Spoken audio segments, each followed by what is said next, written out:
Well,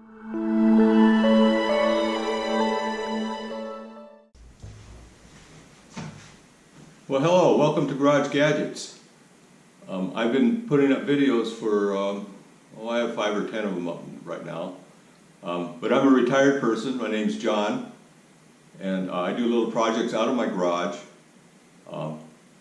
just for myself, and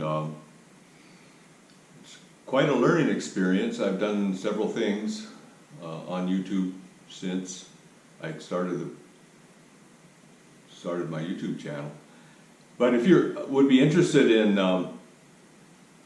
some of the stuff I tape or video, you can subscribe or and give me suggestions. Maybe that would really help, because I'm kind of running out of stuff right now, so I'm kind of slow on putting videos up.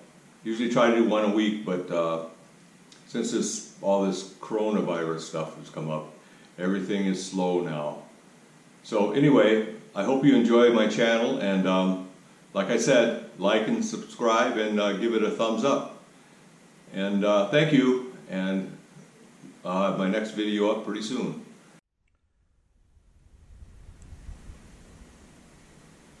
Hello, welcome to Garage Gadgets.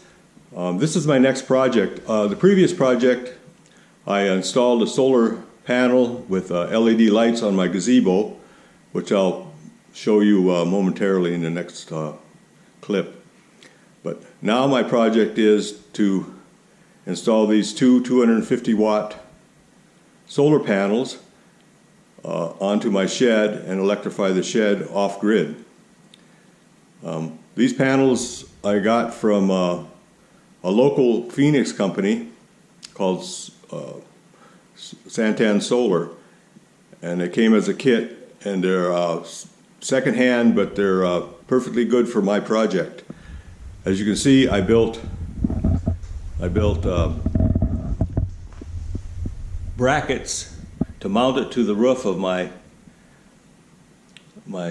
shed.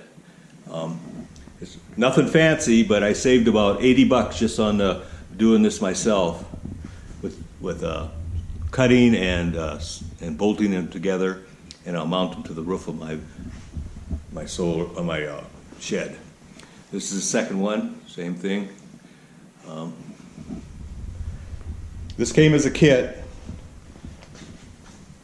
and it's very inexpensive for used solar panels, but they're guaranteed.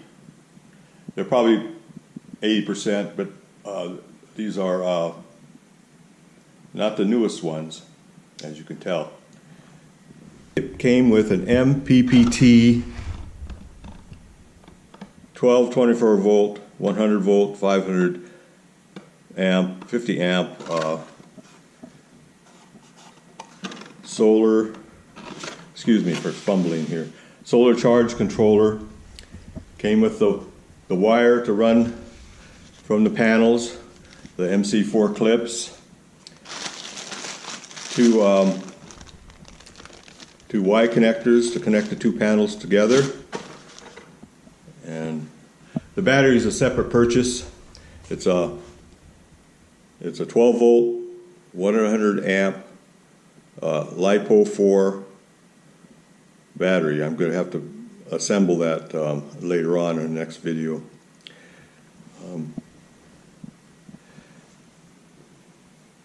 And what I'm going to do with these panels is I'm going to put them out in the backyard, and I'm going to do a amp test on it to make sure, see just how many amps they are producing.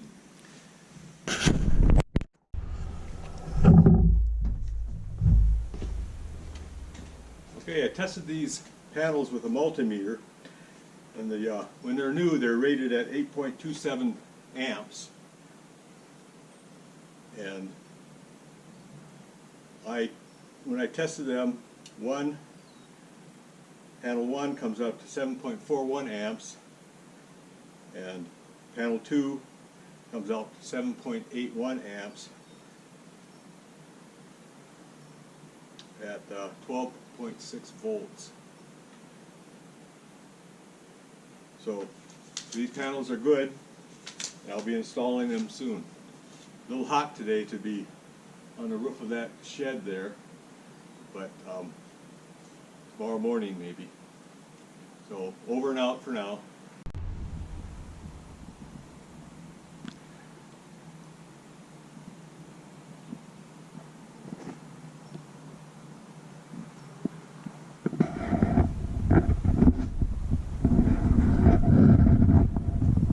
So I got one panel up this morning.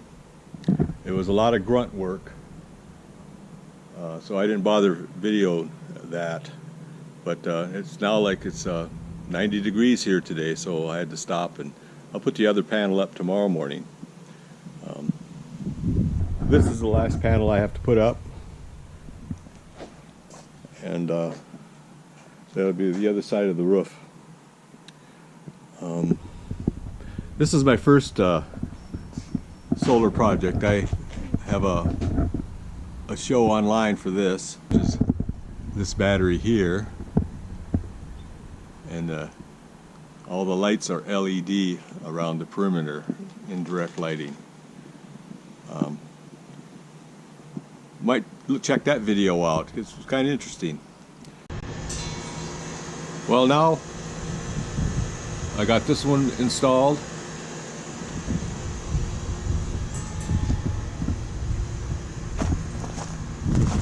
And I have this panel installed, and the wiring into the shed. I don't know if you can see that very well. Now I'm ready for the interior work. It's been kind of hot around here, so I'm going to have to do a little bit in the mornings until it cools off. But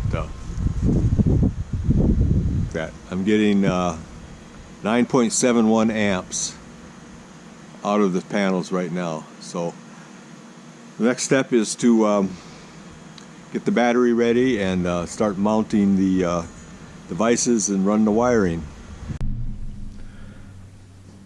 In this session, we're going to assemble this LiPo 4 100 amp lithium iron phosphate deep cycle battery. It's a CALB, a Chinese battery. I got it on eBay, and we're going to connect it in series.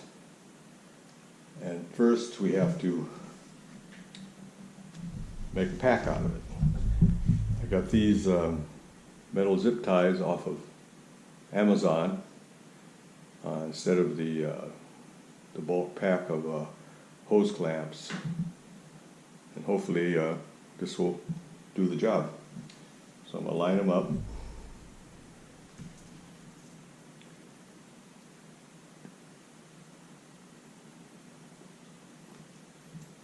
Stick together.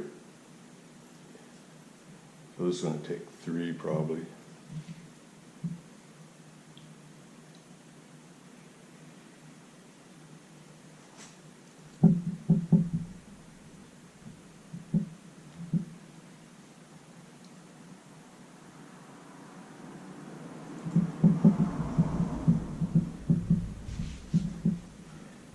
Instructions say to pliers that pull these.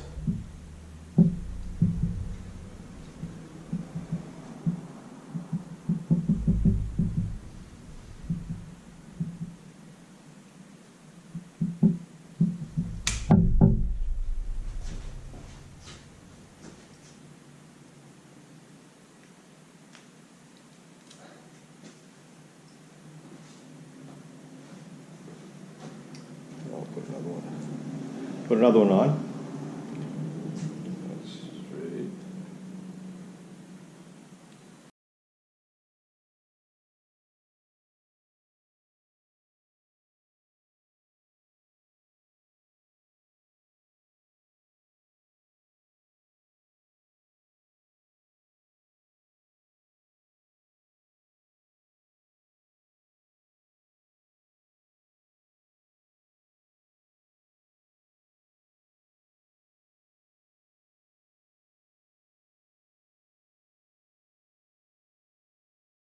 So there it is. That's the first thing you do. The next process is connecting these in series.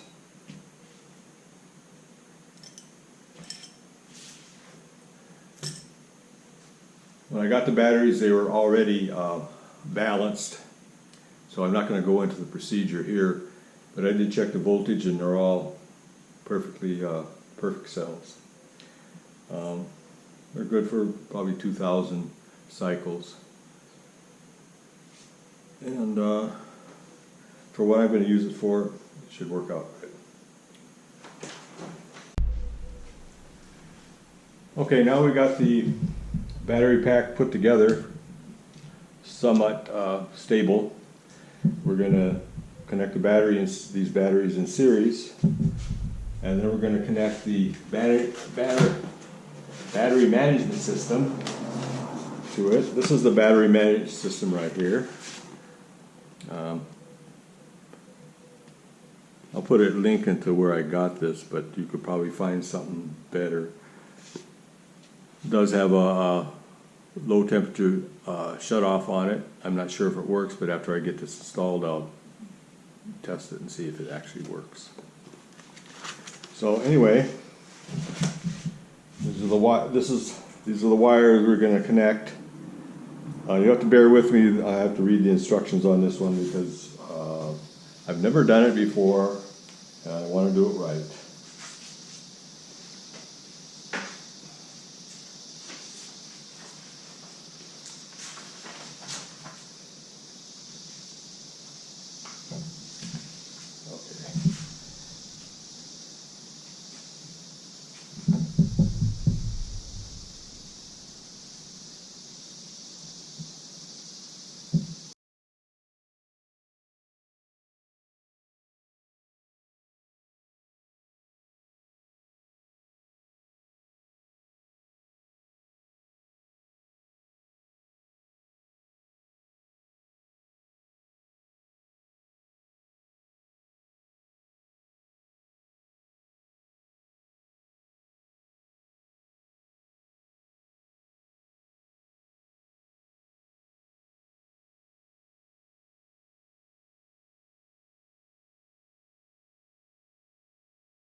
It's best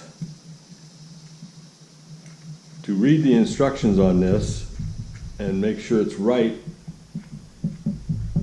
before you do anything. So I'm going to go through this one more time, make sure I got it connected right. And there's a few wires here, but just be on the safe side.